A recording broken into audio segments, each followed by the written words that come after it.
আজকের দিনটি বাংলাদেশের জন্য একটা কলঙ্কজনক দিন।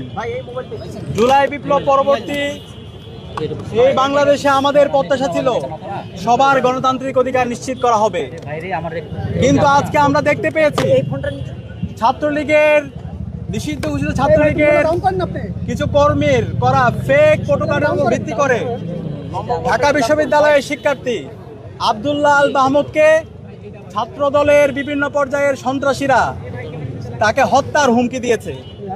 এই প্রটোকল যখন হয়েছিল তখন এই সাথে সাথে আব্দুল্লাহ আল মাহমুদ ঢাকা বিশ্ববিদ্যালয়ের শিক্ষার্থী সে ফেসবুক পোস্টের মধ্যে ক্লিয়ার করেছে এই পোস্টটা সে দেয়নি, এটা হচ্ছে একটা ফেক পোস্ট। পরবর্তীতে সে তার জীবনের নিরাপত্তার জন্য শাহবাগ থানায় যায়। শাহবাগ থানায় গিয়ে সে জিডি করতে যায়।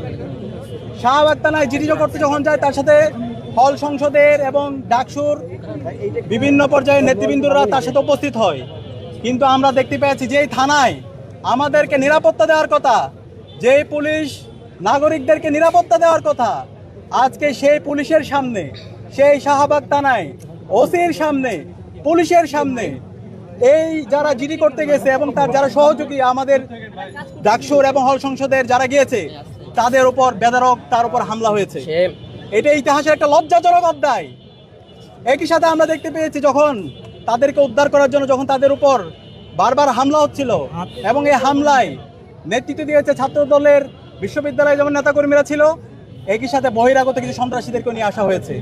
যখন মোসাদ্দেক, জোবায়ের, জোমা, সালমা সহ ডাকসুর নেতৃবৃন্দরা যখন থানায় গিয়েছে তাদেরকে উদ্ধার করার জন্য, তখন তাদের উপর নৃশংস কায়দে তাদের উপর হামলা হয়েছে। সূর্যসেন হল সংসদের ভিপি আজিজ, সাদেক, মহসিন হল সংসদের, একই সাথে সূর্যসেন হলের আলবি উপর প্রায় 100 জনের অধিক সন্ত্রাসীরা তার উপর হামলা করে। একই সাথে সাওয়াদ জামি সহ আরো অনেকের উপর এখন হাসপাতালে আছে, ঢাকা মেডিকেলে কয়েকজন।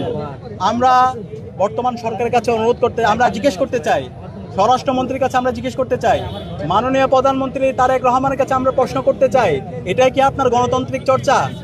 এই কি গণতন্ত্র? একজন বিশ্ববিদ্যালয়ের শিক্ষার্থী তাকে মৃত্যুর হুমকি দেওয়া হচ্ছে। সেই হুমকি যখন দেওয়া হচ্ছে, সে তার জীবনের নিরাপত্তা করার জন্য যখন সে থানায় সাধারণ ডায়েরি করতে যাচ্ছে, সেই জায়গায় সন্ত্রাসী নিয়ে এসে মব তৈরি করে তাদের উপর নৃশংস কায়দায় হামলা করা, এটাই কি গণতন্ত্র? এটাই কি বাংলাদেশ? এটাই কি নতুন প্ল্যান? আমরা আজকে অবাক হয়েছি। আজকে সারা দেশের ছাত্র সমাজ তারা আজকে বিক্ষুব্ধ হয়েছে।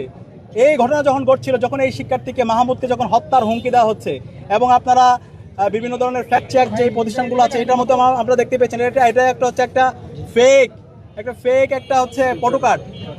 এরপর যখন আমরা বিশ্ববিদ্যালয়ের সর্বোচ্চ অভিভাবক ভিসিকে ফোন দিলাম, প্রক্টরকে ফোন দিলাম, প্রভোস্ট স্ট্যান্ডিং কমিটির যিনি দায়িত্বে আছেন সভাপতি ওনাকে ফোন দিলাম, কেউ রেসপন্স করে নাই।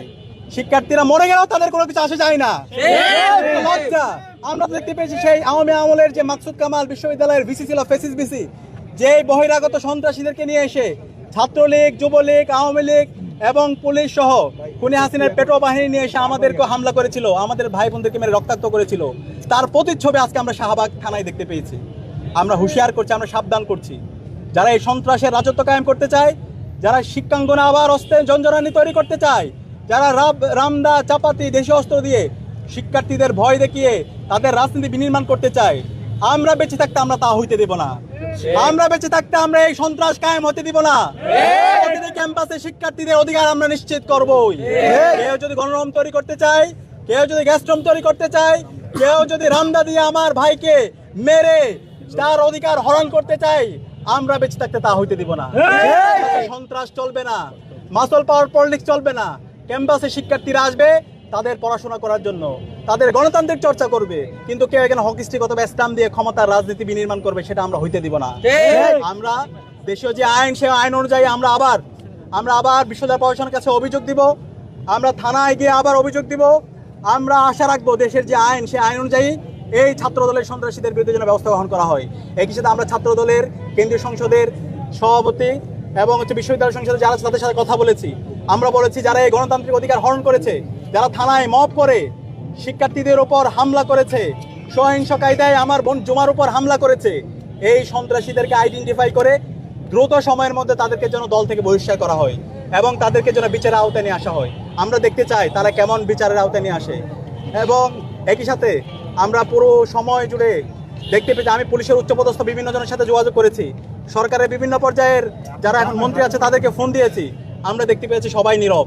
তারা রাস্তা আজকে মব কায়েম করতে চায়, তারা খুবই মবের বিরুদ্ধে কথা বলেছে, কিন্তু আজকে প্রকৃত মব কারা তৈরি করে, কারা শিক্ষার্থীদের উপর বেদারক তারা হামলা করে, সেটা আমরা আজকে দেখতে পেয়েছি। সুতরাং আমরা আশা রাখবো দ্রুত সময়ের মধ্যে বিশ্ববিদ্যালয়ের প্রশাসন এবং দেশের যেই স্বরাষ্ট্র মন্ত্রণালয় আছে তারা দ্রুত সময়ের মধ্যে এই সন্ত্রাসীদেরকে বিচারের আওতায় নিয়ে আসবে। এবং একই সাথে এই যে যারা হত্যার হুমকি দিয়েছে মাহমুদকে, এই হত্যার হুমকির সাথে যারা জড়িত আছে তাদেরকে যেন বিচারের আওতায় নিয়ে আসা হয়।